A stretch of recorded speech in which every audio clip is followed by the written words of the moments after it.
যে একটা প্রতিকূল পরিস্থিতির মধ্যে থেকেও আপনারা আজকে এই সভাতে উপস্থিত থেকেছেন।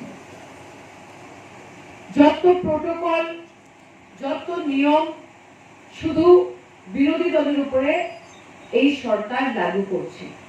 আমরা যখনই সভা করতে যাই আমাদের কোভিড প্রোটোকলের কথা বলা হয়। যখন আমরা মন্দিরে ভগবানের আশীর্বাদ দিতে যাই আমাদের কর্মীবৃন্দদের উপরে অত্যাচার হয়, তাদেরকে কালকে হসপিটালাইজ করা হয়েছে।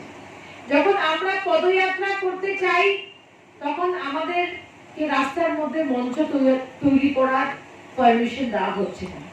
আমাদের আজকে এই দলটা যে ত্রিপুরাতে এসছে জনসাধারণের স্বার্থের লড়াই লড়ার জন্য, আজকে আমাদেরকে কোনো রকমের সভা করার পারমিশন দেওয়া হচ্ছে না।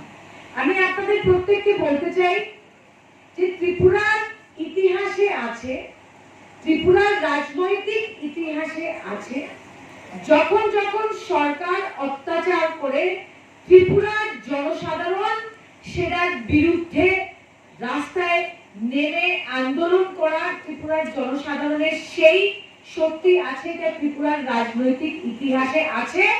এবং আজকে আমি এই সভা থেকে যারা তৃণমূল কংগ্রেসে যোগদান করেছেন আমি আপনাদের কথা দিচ্ছি যে বিপ্লব দেবের সরকারকে বলতে চাই, জেপি নাড্ডার ভারতীয় জনতা পার্টিকে বলতে চাই, মাননীয় প্রধানমন্ত্রী যে দল করছেন দেশের বিভিন্ন রাজ্যতে আপনাদের আমরা বলতে চাই যে দুনিয়ার কোন শক্তি আমাদের ত্রিপুরাতে তৃণমূল কংগ্রেস করতে আটকাতে পারবে না। সেই ঘোষণা আজকে আমি এই সভাতে করলাম।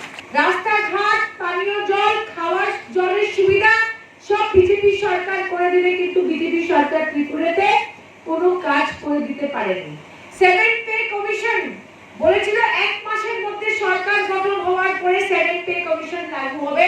আজকে সেই পে কমিশন লাগু হয়েছে কিনা সেটার বিচার ত্রিপুরার জনতা করবে।